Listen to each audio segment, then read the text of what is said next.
You don't get to choose who saves you, Deborah. You only get to choose how you pay them back. Deborah thought the San Antonio streets were the most dangerous place on earth until she met Minh. Trapped between the debt collectors who want her dead and a Korean Mafia boss who wants her caged in a silk-lined prison, she has to make a deal with the devil.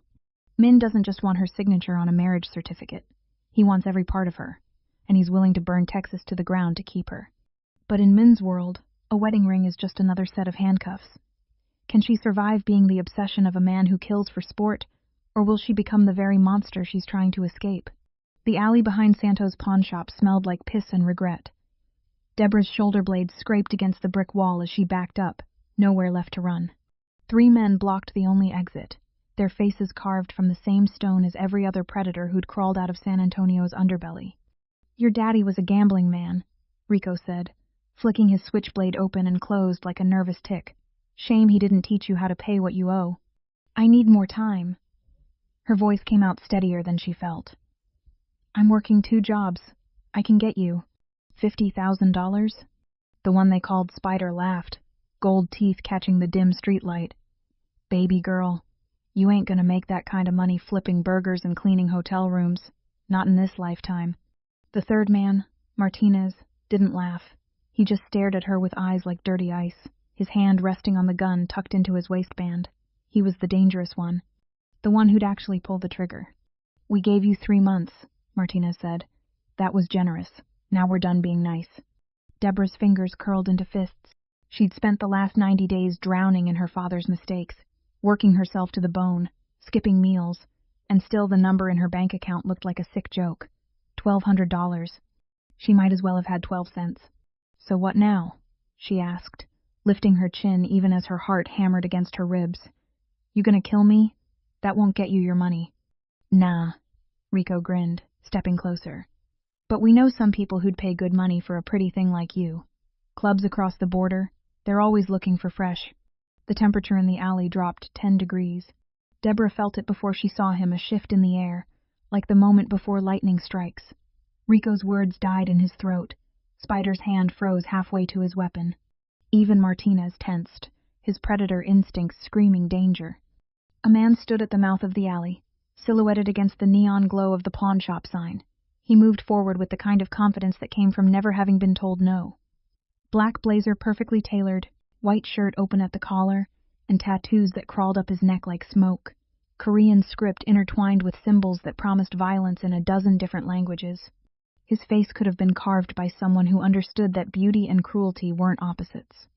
Sharp cheekbones, full lips, and eyes so dark they swallowed light. But it was the way he looked at them like they were insects he was deciding whether to step on that made Rico stumble backward. "This is private business," Martinez said, but his voice had lost its edge. The man didn't respond. He just kept walking, and 4 shadows detached from the darkness behind him. Men in dark suits with the kind of stillness that came from military training and zero conscience. They fanned out, cutting off any escape, guns appearing in their hands like magic tricks. "Minh," Spider breathed, and the name hung in the air like a curse. So this was the Korean who'd been buying up territory south of the river. The one the local gangs whispered about in bars, their voices dropping low, like saying his name too loud might summon him. Deborah had heard the story's entire operations wiped out overnight. Bodies found in the Trinity with execution-style bullets in their heads. Money laundering networks so sophisticated the feds couldn't touch them. He stopped 3 feet away, and Deborah could smell his cologne, something expensive that probably cost more than her monthly rent. Up close, those tattoos were even more intricate, each line and curve telling a story she couldn't read but instinctively understood. Violence, power, ownership. The girl. His voice was smooth, almost gentle, with an accent that made every word feel like silk wrapped around a knife. "What does she owe?" Martinez hesitated. You didn't give information to Minh unless you wanted to end up in his debt, and everyone knew his interest rates made loan sharks look charitable. 50 grand, plus vig. Her father borrowed from us before he died and left his daughter to pay for his stupidity. Minh finished, his eyes finally shifting to Deborah. The weight of that gaze made her breath catch. He studied her like she was a problem he was solving, a puzzle piece he was deciding where to place. "How much is she worth to you now? 60? 70 with interest?" 75. Martinez said carefully. Minh reached into his jacket, and every gun in the alley came up except his men's. They just watched, bored, like they'd seen this play out 100 times. He pulled out a phone, tapped the screen a few times, and Martinez's phone buzzed. "Check it," Minh said. Martinez looked at his screen and went pale. You paid $75,000. The debt is mine now. She's mine now." He said it casually, like he'd just bought a car. "Leave." They left. Not because they wanted to, but because staying meant dying, and even stupid men knew when they were outgunned. Rico practically ran. Spider wasn't far behind. Martinez held Minh's gaze for a moment, some kind of silent understanding passing between predators. Then he nodded once and walked away. And then it was just Deborah and the man who'd bought her like livestock. Minh dismissed his men with a slight gesture. They melted back into the shadows, leaving them alone in the alley that suddenly felt too small, too intimate. He stepped closer, and she forced herself not to retreat. "You know who I am," he said. "Not a question. Everyone knows who you are." "Good. Then you know I don't make investments without returns." He tilted his head, studying her with those bottomless eyes. "I need a wife. Someone presentable. Someone who can help me establish legitimate business connections in this city. The Americans, they trust a family man more than a bachelor. It's useful." Deborah's laugh came out harsh. "You just paid 75 grand for a wife? Ever heard of a dating app?" "I paid 75,000 for someone who has no choice but to say yes," he corrected, and there was something almost honest in his voice. "Someone who understands that this is a transaction, not a romance. You'll live in my home, attend events with me, play the role I need you to play. In return, you'll be protected, fed, and your debt will be erased." "That's not marriage, that's survival," he interrupted. His hand came up, tattooed fingers brushing her cheek so gently it made her shiver. "I'm offering you survival, Deborah. Take it, or I'll walk away and let Martinez come back. Your choice." She looked into his eyes and saw nothing but cold calculation. This man would let her die without losing sleep. But he'd also just paid $75,000 to own her, which meant she had value to him. Value meant leverage. Leverage meant a chance. "When?" she whispered. His smile was sharp enough to draw blood. "Tomorrow. We'll make it legal before you change your mind." His hand dropped to her wrist, fingers circling it like a handcuff, and he led her toward a black Mercedes idling at the curb. As she slid into leather seats that probably cost more than her entire life, Deborah realized she'd just made a deal with the devil. And the devil wore Armani and looked at her like she was the most valuable thing he'd ever stolen. She just made a deal with the devil himself. Where are you watching from? Drop your city in the comments below, and if you're already hooked on Deborah and Minh's dark, dangerous love story, hit that subscribe button, because trust me, you don't want to miss what happens next. This marriage is about to get a whole lot more complicated. And deadly. The Bexar County Courthouse smelled like floor wax and broken dreams. Deborah stood in front of a bored clerk, wearing a white sundress she'd grabbed from her apartment that morning, the only thing remotely appropriate she owned that didn't have coffee stains or bleach spots.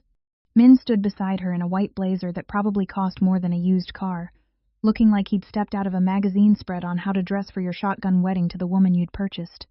"Do you, Deborah Marie Lawson, take this man?" "Yes," she said, cutting off the clerk mid-sentence. "Might as well rip the Band-Aid off." The clerk blinked, adjusted his glasses, and turned to Minh. "And do you—" "Yes." Minh's voice was flat, businesslike. He was checking items off a to-do list. Buy groceries, pick up dry cleaning, acquire wife. Then, by the power vested in me by the state of Texas, I now pronounce you husband and wife. The clerk looked like he wanted to add "God help you both," but settled for, "You may kiss the bride." Minh turned to her, and for the first time since they'd walked into this fluorescent-lit room, something flickered in those dark eyes. Not love, she wasn't stupid enough to expect that, but possession. Pure, undiluted ownership. His hand came up to cup her jaw, thumb brushing across her lower lip, and then he kissed her. It wasn't gentle. It was a brand, a claim, a promise of everything she'd just signed away. His lips moved against hers with the kind of confidence that came from always getting what he wanted, and when he pulled back, she could taste expensive whiskey in her own surrender. Welcome to the family, Mrs. Kim, he murmured against her mouth. The mansion sat in the hills north of the city, hidden behind walls that could stop a small army and gates that required 3 separate security checks. Deborah watched through the Mercedes window as they drove up a driveway lined with lights, past manicured gardens that probably required a team of landscapers, toward a house that looked like it had been designed by someone who thought too much was a challenge rather than a warning. Modern architecture, all glass and steel and sharp angles, 3 stories of fuck you money with a view of the city sprawling below like a kingdom waiting to be conquered. Home sweet home, she muttered. Min's hand settled on her thigh, possessive and warm through the thin fabric of her dress. You'll get used to it. Will I get used to the armed guards every 20 feet? They're for your protection now. He said it like it was supposed to be comforting, like she should be grateful for the cage, no matter how gilded. Inside, the house was exactly what she'd expected. Minimalist furniture that looked uncomfortable, art on the walls that probably cost more than most people made in a year, and that peculiar kind of silence that came from spaces too big for the people living in them. A woman in a black uniform appeared, took one look at Deborah's Target sundress, and failed to hide her expression of polite horror. Mrs. Chen will show you to our room, Min said, already pulling out his phone like the wedding had been an inconvenient interruption to his actual schedule. I have calls to make. Dinner is at 8. Don't be late. Our room. Of course. Mrs. Chen led her up a floating staircase to the 2nd floor, down a hallway with windows overlooking the pool, and opened double doors into a bedroom bigger than the entire apartment Deborah had shared with her father. King-sized bed with black silk sheets, walk-in closet that was currently empty except for Min's meticulously organized wardrobe, bathroom with a tub that could fit 4 people. Mr. Kim had some items sent over for you, Mrs. Chen said, gesturing to garment bags hanging on a rack. He estimated your size. If anything doesn't fit, let me know and I'll have it corrected. Deborah unzipped one of the bags and pulled out a dress designer label she recognized from magazines, price tag she didn't want to think about. Black silk, elegant, the kind of thing she'd never had reason to wear in her old life. There were a dozen more just like it. Cocktail dresses, evening gowns, casual wear that still somehow screamed money. He was dressing her like a doll, his perfect accessory. Where are my things? She asked. From my apartment? Mrs. Chen's expression went carefully blank. Mr. Kim said you wouldn't be needing them anymore. Of course he did. Erase the old Deborah. Replace her with the version he wanted. She swallowed the anger rising in her throat and nodded. Pick your battles. That's what her mother used to say before the cancer took her. Pick your battles, baby girl, because you can't win them all. Dinner was served in a dining room that could seat 20, but currently sat to her at one end of an obscenely long table, Min at the other. He'd changed into a fresh white shirt, sleeves rolled up to reveal more of those tattoos snaking down his forearms. Some kind of Asian cuisine she couldn't identify, served by silent staff who appeared and disappeared like ghosts. Eat, Min said when she just stared at her plate. You look half-starved. I'm not hungry. Deborah, her name was a warning. You're my wife now. That means you eat, you sleep, you take care of yourself. I don't accept damaged goods. The rage came fast and hot. I'm not goods. I'm a person. You're my person. He said it so simply, like it was just a fact of nature. The sky is blue. Water is wet. Deborah belongs to me. The sooner you accept that, the easier this will be. She threw her napkin on the table and stood. Go to hell. She made it 3 steps before he was there, moving with that terrifying speed she was starting to recognize. His hand caught her wrist, spinning her around, backing her against the wall. Not rough enough to hurt, but firm enough that she couldn't break free. His body caged hers, that white shirt close enough to see the texture of the fabric, smell his cologne mixed with something darker, cigarettes, maybe, or the whiskey she'd tasted on his lips. You can hate me all you want, he said softly, his face inches from hers. You can scream, throw things, curse my name, I don't care. But you will eat. You will sleep in our bed. You will play your role when I need you to. Because that's the deal, Deborah. That's what I paid for. She should have been terrified, should have been disgusted. But looking up at him at the sharp line of his jaw, the intensity in those dark eyes, the way his white blazer somehow made him look both civilized and savage, she felt something else entirely. something twisted and wrong that she didn't want to name. He was beautiful, dangerously, lethally beautiful, and he'd just wiped out her debt with the casual ease of someone buying coffee. "I hate you," she whispered. His thumb brushed across her racing pulse. "I know. Hate me all you want. Just do it from inside these walls where you're safe. Safe. Like safety was worth the price of her freedom. Like a cage was acceptable, as long as it had silk sheets and armed guards." But as he stepped back, giving her space to breathe, she couldn't stop staring at that white blazer, pristine, powerful, a declaration that he owned everything it touched, including her. Minh returned to his seat, picked up his wine glass like nothing had happened. "Now sit down and eat, Mrs. Kim. We have a long night ahead of us." She sat. She ate. She hated herself for both. But she didn't leave. 3 weeks of marriage and Deborah had mapped every inch of her prison. The guards changed shifts at 6 and midnight. Mrs. Chen took Sundays off. Minh disappeared into his office for hours every afternoon, door locked, conducting business she wasn't allowed to know about. And his laptop sat on the desk in their bedroom, password protected but not impossible. She'd watched him type it in enough times, her eyes tracking the pattern of his fingers across the keyboard. 8 characters, 2 numbers at the end. She'd narrowed it down to 3 possibilities. And on a Thursday afternoon, while he was in a meeting with men who looked like they ate souls for breakfast, she finally got it right. The desktop loaded, and her heart hammered against her ribs. She had maybe 30 minutes, 40 if she was lucky. His files were meticulously organized, color-coded, dated, labeled with the kind of precision that made sense for a man who ran a criminal empire like a Fortune 500 company. She clicked through folders until she found it. The ledger. Digital. Encrypted. But currently open because he'd been working on it that morning. Numbers scrolled across the screen. Accounts. Transactions. Millions of dollars moving through shell companies with names like Trinity Imports and Alamo Holdings. Money laundering on a scale that made her father's gambling debts look like pocket change. But it wasn't the illegal money that made her breath catch. It was the legitimate accounts.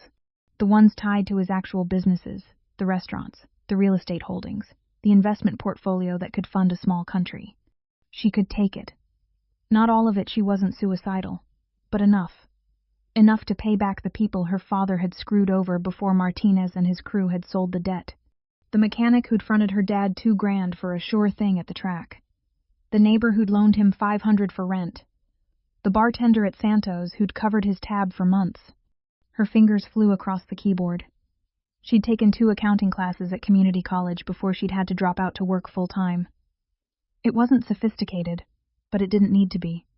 Small transfers, amounts that could get lost in the noise of his daily transactions. 1,000 here, 2,000 there. Routed through his charity foundation account, the one he used to look respectable, and then out to the people who actually deserved it. She was setting up the 5th transfer when she felt the temperature drop. "What are you doing?" She spun around so fast the desk chair rolled backward. Minh stood in the doorway, still in his white blazer from the meeting, and his face was completely blank. Not angry, not surprised, just empty. Which was somehow worse. "I can explain." "Explain how you're stealing from me?" He walked into the room with that predatory grace, each step deliberate. "Explain how you hacked my computer? Explain how you're funneling money out of my accounts? It's not stealing.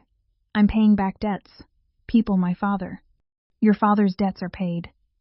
His voice was soft, controlled, the kind of calm that came before violence. "I paid them. You belong to me now. His mistakes are not your responsibility. They were never yours either." She stood, putting the chair between them like that would help. "You didn't have to buy me. You didn't have to erase everything I owed. You chose to, and now you think that gives you the right to.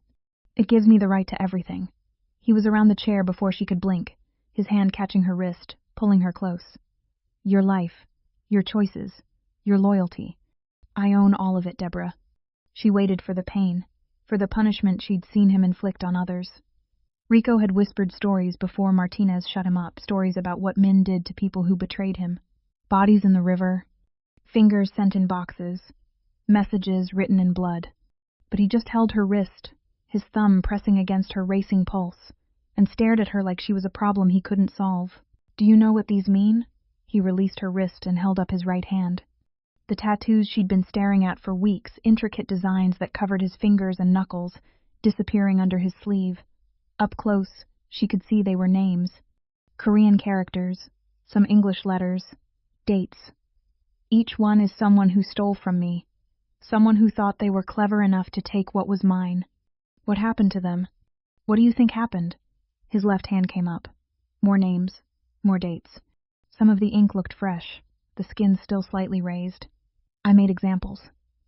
I made sure everyone knew that stealing from me was the same as signing your own death warrant.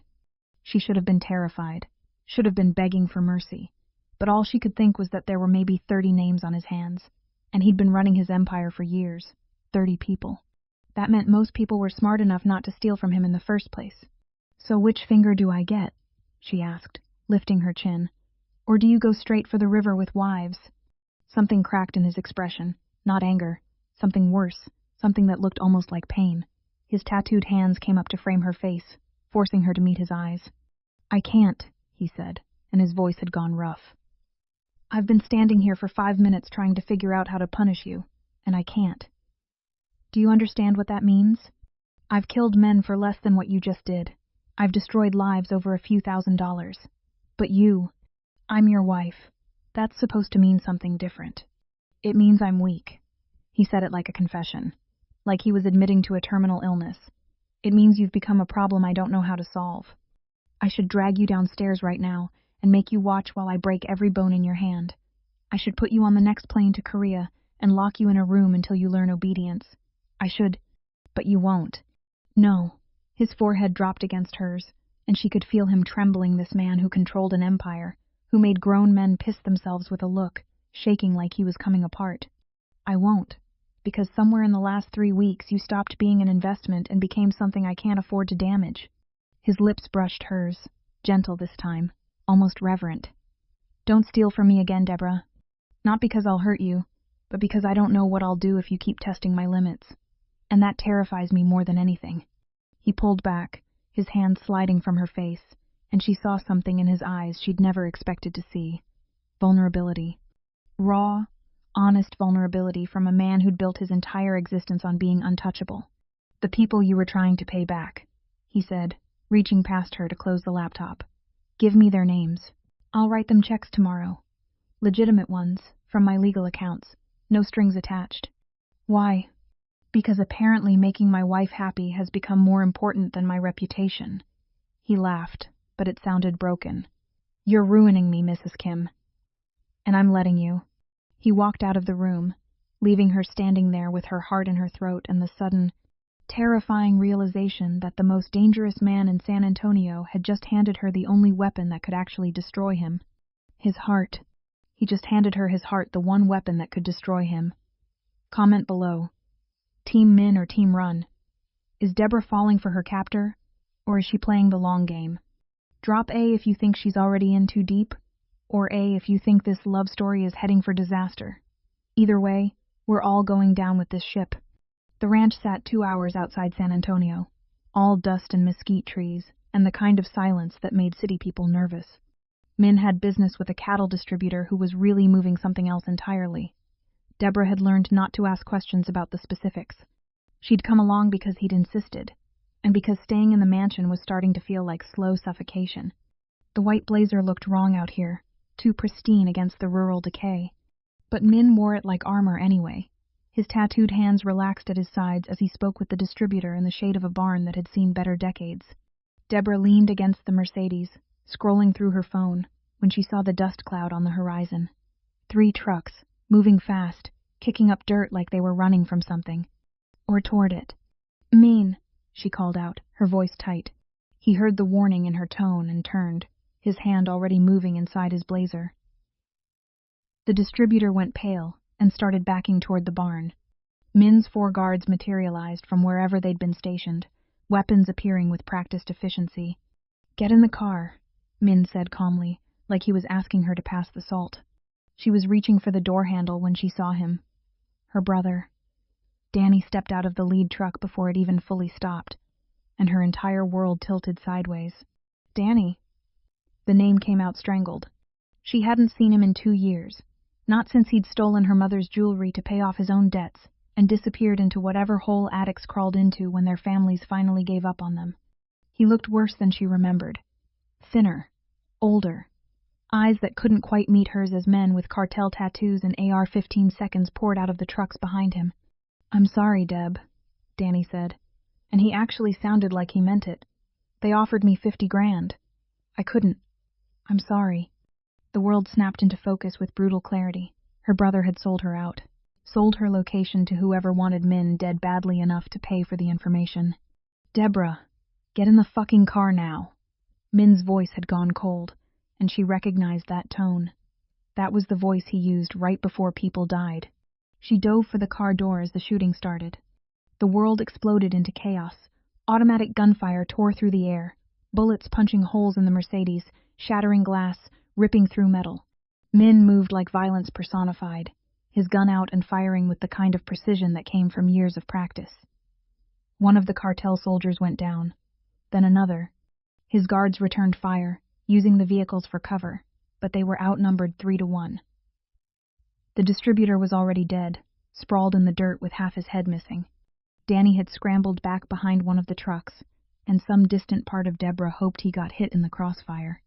She crouched behind the engine block, her hands over her ears, trying to make herself small, while the world tore itself apart around her. This was it. This was how she died. Caught in a gang war in the middle of nowhere because she'd been stupid enough to marry a monster. Then Minh was there, sliding into cover beside her, his white blazer splattered with blood that wasn't his. His hand grabbed the back of her neck, forcing her to look at him. "Stay down. Don't move. Do you understand?" She nodded, mute with terror.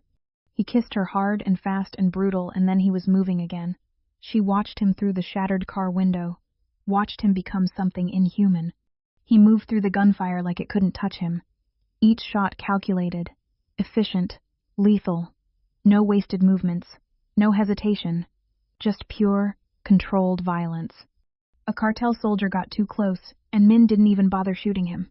He just grabbed the man's rifle, used it to break his nose, then put 3 bullets in his chest before the body hit the ground. Another came from the side, and Minh spun, his tattooed hand catching the man's throat, slamming him against the truck with enough force to dent the metal, then executing him with a shot to the head while maintaining eye contact. This wasn't the man who held her at night. This wasn't the man who'd confessed he couldn't hurt her.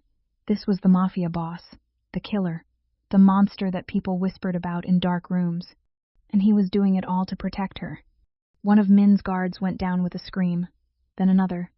The odds were tipping wrong, and Deborah could see it in the way Minh's jaw tightened, the way he calculated angles and ammunition and survival probability in the space between heartbeats. A cartel soldier broke through, running straight for her position. Minh was too far away, reloading, his eyes going wide with something that looked like fear, as the man raised his rifle toward her hiding spot. The shot came from the wrong direction. The soldier dropped, a hole blooming red in his temple. Deborah looked up and saw Minh's remaining guard, the one they called Park, lowering his rifle, with the kind of calm that came from making impossible shots. He nodded at her once, then went back to firing at the trucks. Minh used the distraction to close the distance, and what happened next would probably give her nightmares for years. He emptied his magazine into the remaining cartel soldiers with mechanical efficiency, then pulled a knife from somewhere sleek, black, lethal, and finished what the bullets started. Up close, personal. The white blazer was ruined now, soaked in red, his face splattered with evidence of what he'd done. The silence after the gunfire was deafening. Bodies littered the ground. Both trucks were riddled with bullet holes. The barn was on fire, someone must have hit a fuel can. And Minh stood in the center of it all, breathing hard, his dark eyes scanning for threats until they landed on her. He crossed the distance in 3 strides, hauling her up from behind the car, his bloody hands running over her face, her arms, her body, checking for injuries with frantic precision. "Are you hurt? Deborah, look at me. Are you hurt?" No, I'm..." Her voice broke. "Danny, my brother, I know." His hand cupped her face, forcing her to focus on him instead of the carnage. "I know what he did. Park, find the brother. Bring him here." Park dragged Danny out from behind the truck. Her brother was crying, pleading, promising he didn't know they were going to try to kill everyone. He just needed the money. He didn't mean for this to happen. Minh released Deborah and walked toward Danny with that predatory grace, And she knew what was about to happen. She'd just watched him kill 8 men without blinking. Her brother was dead. His blood would be on her hands because she'd married a killer. "Men, please." He turned back to look at her. And something in her expression made him stop. Made him think. Made him choose. "Get him out of here," Minh told Park, his voice flat. "Drop him at the border. If I ever see him again, I'll finish what I started today. If he ever comes near my wife again, I'll mail him back to her in pieces. Make sure he understands." Park dragged Danny away, and her brother was still crying, still apologizing, but Deborah couldn't hear him anymore over the roaring in her ears. Minh came back to her, this man covered in blood and violence, and pulled her against his chest. She should have been repulsed, should have been horrified, but all she felt was safe. For the first time since this nightmare started, wrapped in the arms of a killer in a ruined white blazer, she felt absolutely safe. "I've got you," he murmured against her hair. "No one touches what's mine. Not your brother, not a cartel, not God himself. Do you understand? You're mine, and I protect what's mine." She understood, finally, completely. She understood what it meant to belong to Minh Kim. It meant she'd never have to be afraid again. The bullet had grazed his ribs close enough to bleed, not close enough to kill. Minh sat shirtless on the edge of their bed while the private doctor stitched him up, his face blank as stone, not making a sound even though Deborah could see the muscles in his jaw working with each pull of the thread. She stood by the window, still wearing the clothes from the ranch jeans stained with dust and blood that wasn't hers, a shirt that smelled like gunpowder and fear. "Mrs." Chen had tried to usher her away to shower, to change, to let the men handle the aftermath, but Deborah had planted her feet and refused to move until she knew he'd live. "You can stop hovering," Minh said once the doctor had finished, and left with a bow that was more deference than politeness. "I've survived worse. Your brother sold you out, and you almost died because of me." Her voice came out raw. "Don't tell me to stop hovering." He stood, wincing slightly, and crossed to where she stood. The bandage wrapped around his torso was already spotted with red, but his hands were steady as they framed her face. Up close, she could see the exhaustion in his eyes, the weight of maintaining an empire through violence and fear. "He sold me out because I have something worth taking," Minh said quietly. "You. The moment I made you mine, I painted a target on both our backs. That's the cost of this life, Deborah. Everyone wants what I have, and they'll do anything to take it. Then maybe I should leave." She said it, even though the words tasted like poison. "Maybe if I'm gone, you'll be—" His kiss cut her off, desperate this time, almost rough, his fingers tangling in her hair as he pulled her close despite the wound in his side. When he finally released her, they were both breathing hard. "You're not leaving, ever. Not a request. A declaration. I don't care how many rivals I have to bury. I don't care how many betrayals I have to survive. You're mine, and I don't give back what belongs to me." She should have argued, should have pointed out that she wasn't property, wasn't some prize to be hoarded and protected. But looking at him, at this man who'd killed 8 people without hesitation to keep her safe, who'd spared her worthless brother because she'd asked, she realized the truth. She didn't want to leave. "I'm not a victim anymore," she said, her hands coming up to trace the tattoos on his chest, the ones she'd learned by heart over the past month. "I'm not some poor girl you rescued from debt collectors. If I stay, it's not because you own me. It's because I'm choosing you." Something shifted in his expression. Surprise, maybe, or hope. "You're choosing this life? The violence? The danger? Me? I'm choosing us." She rose on her toes to kiss the corner of his mouth, tasting blood and possibility. "But if I'm your partner, then I need to know everything. No more locked offices. No more secrets. If people are going to come after us, I need to know who and why and how to protect myself." A slow smile spread across his face, genuine this time, not the cold smirk he showed the world. "You want to learn the family business, Mrs. Kim? I want to stop being your weakness." She pressed her palm against his bandage, feeling his heart beat steady beneath. "Teach me. Make me dangerous. Make me someone they're afraid to touch." He laughed, and the sound was dark and rich and full of promise. "You're already dangerous, Deborah. You brought the most feared man in San Antonio to his knees, without firing a single shot." 3 weeks later, Deborah stood in front of the mirror in a black gown that cost more than her old apartment's yearly rent. Silk and shadow, cut to perfection, with a slit-up one thigh that suggested danger in the most elegant way possible. Diamond earrings Minh had fastened himself. Her hair swept up to show her neck, and the small tattoo she'd gotten 2 days ago. Korean characters that matched the ones on Min's hand. His name, his mark, her choice. "You look like you could start a war," Min said from the doorway, and she turned to find him in a white blazer, freshly tailored, pristine, a phoenix risen from the ashes of the ranch. The bandage was gone now, just a fresh scar to add to his collection. "Good," she said, walking to him and straightening his collar even though it was already perfect. "That's exactly what we're about to do." The gala was at the Pearl Brewery converted industrial space now hosting San Antonio's elite, politicians, business owners. The kind of people who made decisions that affected thousands of lives over cocktails and canapes. The legitimate face of the city's power structure. And underneath, threading through the crowd like a shadow, the real power, the families, the syndicates, the people who actually ran things when the sun went down. Min's hand settled possessively on her waist as they entered. His tattooed fingers splayed across the silk of her dress. Eyes turned toward them, some curious, some calculating, some openly hostile.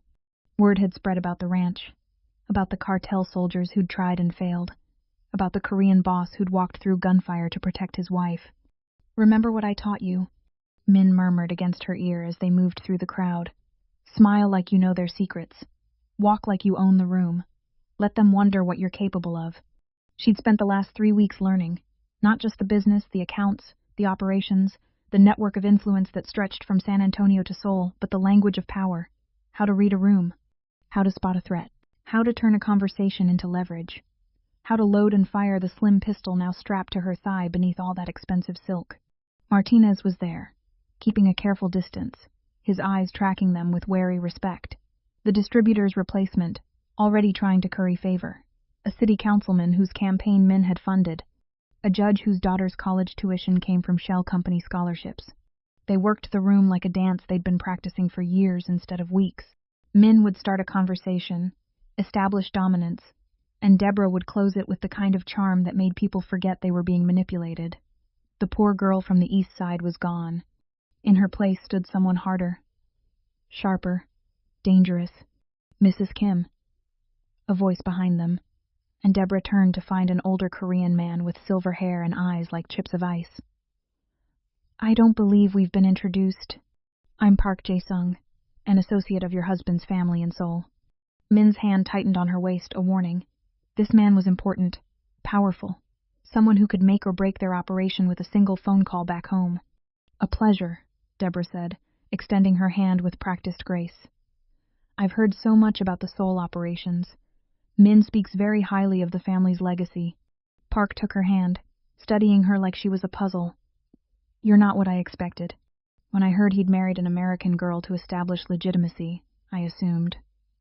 He trailed off, but the implication was clear. He'd assumed she was decoration. A trophy. Meaningless. "You assumed wrong," she said, her smile sharp enough to cut. "I'm not here to make him look good. I'm here to help him build an empire." Something like approval flickered in Park's eyes. He released her hand and turned to Min. "She'll do. The families were concerned about your unconventional choice. But I see now why you've been so insistent about keeping her. She has teeth." "She has everything," Min said, pulling her closer, his voice carrying enough threat that Park actually took a step back. "And anyone who forgets that will answer to me personally." They moved on, leaving Park to make his phone calls, his reports, his assessments of whether Min Kim's American bride was an asset or a liability. Later, standing on the balcony overlooking the city lights, Min wrapped his arms around her from behind, his chin resting on her shoulder. "No regrets?" he asked quietly. Deborah looked out at San Antonio, sprawling below them, the city that had almost killed her, that had taken everything, that was now spread out like a kingdom waiting to be claimed. She thought about the girl she'd been 2 months ago. Scared, desperate, alone. That girl was dead. "No regrets," she said, turning in his arms to face him. "But I want something from you." "Name it." "A new vow." She took his tattooed hand, the one covered in names of people who'd betrayed him, and pressed it against her heart. "Not the one we said in that courthouse. A real one. Right here, right now." His eyes searched hers, and she saw the moment he understood. This wasn't about obligation anymore. This was choice, partnership, something that looked almost like love, if love could survive in the dark spaces they inhabited. "I vow to protect you," he said, his voice rough with emotion, "to stand beside you when the world comes for us, to make you so powerful that your name becomes a weapon, to burn anyone who tries to take you from me. I vow to stand with you," she answered. "To be your partner in everything, to learn every secret, fight every battle, build this empire together, to be dangerous enough that they fear us both." He kissed her there on the balcony, the city spread beneath them like a promise, and Deborah Kim, no longer Lawson, no longer that scared girl, kissed him back. They had an empire to build, and God help anyone who stood in their way. Later, standing on the balcony overlooking the city lights, Minh wrapped his arms around her from behind, his chin resting on her shoulder. "No regrets?" he asked quietly. Deborah looked out at San Antonio sprawling below them, the city that had almost killed her, that had taken everything, that was now spread out like a kingdom waiting to be claimed. She thought about the girl she'd been 2 months ago, scared, desperate, alone. That girl was dead. "No regrets," she said, turning in his arms to face him. "But I want something from you." "Name it." "A new vow." She took his tattooed hand, the one covered in names of people who'd betrayed him, and pressed it against her heart. "Not the one we said in that courthouse. A real one. Right here, right now." His eyes searched hers, and she saw the moment he understood. This wasn't about obligation anymore. This was choice, partnership, something that looked almost like love, if love could survive in the dark spaces they inhabited. "I vow to protect you," he said, his voice rough with emotion, "to stand beside you when the world comes for us, to make you so powerful that your name becomes a weapon, to burn anyone who tries to take you from me. I vow to stand with you," she answered. "To be your partner in everything, to learn every secret, fight every battle, build this empire together, to be dangerous enough that they fear us both." He kissed her there on the balcony, the city spread beneath them like a promise, and Deborah Kim, no longer Lawson, no longer that scared girl, kissed him back. They had an empire to build, and God help anyone who stood in their way. Inside the gala, Park Jae-sung stood in an empty corridor, his phone pressed to his ear, his voice low and urgent as he spoke in rapid Korean. "Yes, I've met her, the American wife." He paused, listening, his expression hardening. "No, she's not what we expected. She's smart, dangerous even. That's the problem." Another pause. His eyes drifted toward the balcony, where Minh and Deborah stood silhouetted against the city lights, wrapped in each other like the world didn't exist beyond their embrace. Minh has become compromised, emotional, weak. Park's jaw tightened. The families and soul are concerned. An empire built on sentiment crumbles from within. We may need to intervene before he brings shame to the entire organization. He listened to the voice on the other end, his expression cold and calculating. "Yes, I understand. Consider it handled." He ended the call and slipped the phone into his pocket, his eyes never leaving the couple on the balcony. Park Jae-sung had built his reputation on eliminating problems before they became catastrophes. And Deborah Kim had just become San Antonio's most beautiful problem. Oh no, Park Jae-sung just made that call, and you know what that means. Deborah and Min's empire is about to face its biggest threat yet, and it's coming from the inside. Comment below. Can their love survive when Seoul comes for them? Drop A if you saw that betrayal coming, or A if you're shook. Hit that subscribe button, because if you think this was intense, wait until you see what I have planned next. The Kim Empire is about to go to war.